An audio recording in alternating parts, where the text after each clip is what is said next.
Halo ibu-ibu milenial, perkenalkan saya Citra Widya Stuti, seorang ibu juga, seorang ibu rumah tangga dan juga dosen di Universitas Islam Negeri Yogyakarta. Hari ini saya akan share mengenai bagaimana anak-anak yang sekolah dari rumah atau school from home. Kenapa saya bikin YouTube channel ini? Karena banyak sekali masalah-masalah yang dihadapi oleh orang tua berkaitan dengan anak-anak yang sekolah dari rumah. Nah, orang tua banyak yang WA maupun DM ke saya mengenai saya stres, saya pusing, saya enakan anaknya sekolah deh, mending anaknya sekolah deh daripada di rumah. Ada yang bilang anaknya jadi liar, anaknya nggak mau ikut saya, anaknya nggak mau diatur. Nah, banyak sekali orang tua yang pusing mengenai anak-anaknya yang di rumah, belajar di rumah. Yang kebetulan yang kita akan bahas kali ini adalah anak-anak yang usia preschool atau PAUD, berarti usianya maksimal sekitar 6-7 tahun gitu ya. Yang pertama adalah kita harus konsisten dulu sebagai orang tua. Nah, caranya konsisten adalah kita nggak bisa mengatur jadwal anak semaunya.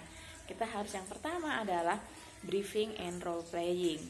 Nah, briefing ini dilakukan adalah kita membuat kesepakatan kepada putra-putri kita.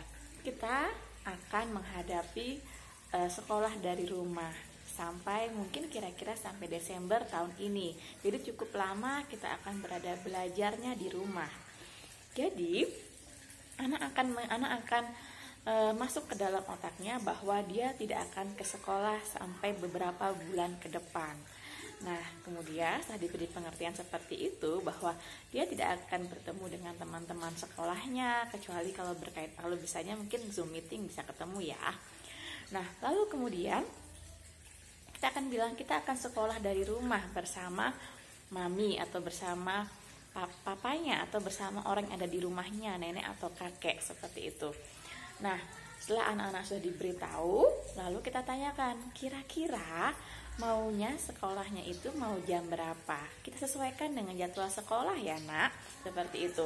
Kita ajak dia ngobrol dulu ya, jangan langsung ujuk-ujuk kita mau sekolah nak, ini bahannya, ini alatnya, dikerjain. Anak pasti akan gak mau untuk melakukan seperti itu ya. Jadi sebelum kita mulai school from home, kita ajak dulu anak kita berbicara dari hati ke hati dengan cara kita sebutin bahwa kita akan sekolah di rumah terus bersama mami misalnya atau bersama siapapun orang yang bisa dipercaya untuk mengajarkan di rumah seperti itu. Tapi orang tua harus membriefing dulu kepada anaknya bahwa akan sekolah dari rumah. Nah, kita bikin kesepakatan kepada anak. Yang pertama adalah anak tetap diajak bangun pagi seperti jadwal dia sekolah. Nah, karena jadwal sekolahnya sudah ritmenya ya.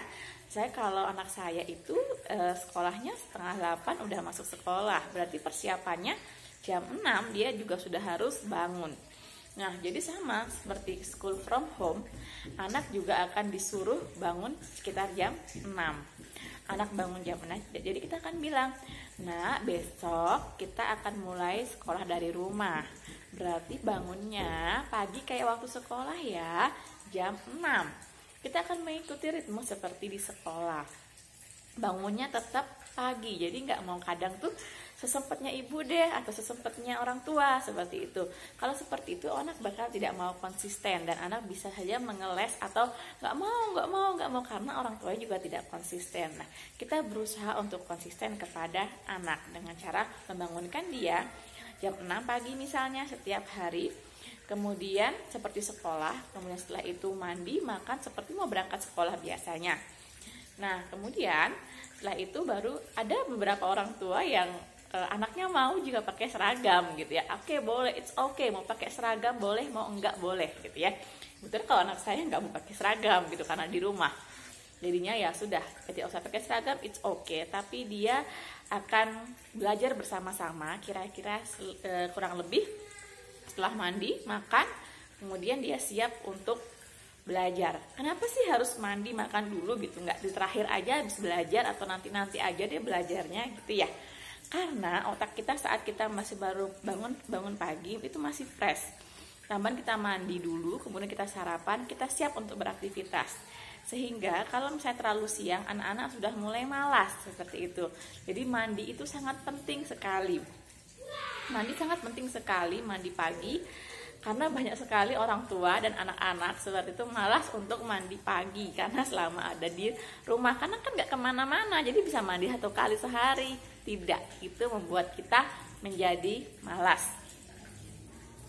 Oke, jadi kemudian harus mandi pagi dulu ya sebelum belajar. Sebelum belajar mandi, kemudian sarapan. Nah, setelah itu barulah kita mulai pelajaran yang mau disampaikan kepada anak-anak kita. Tidak perlu lama-lama ya.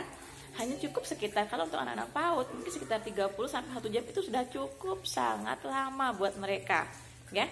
Apalagi jika harus menulis atau misalnya melakukan hal-hal yang berkaitan dengan motorik halus, itu cukup lama buat mereka.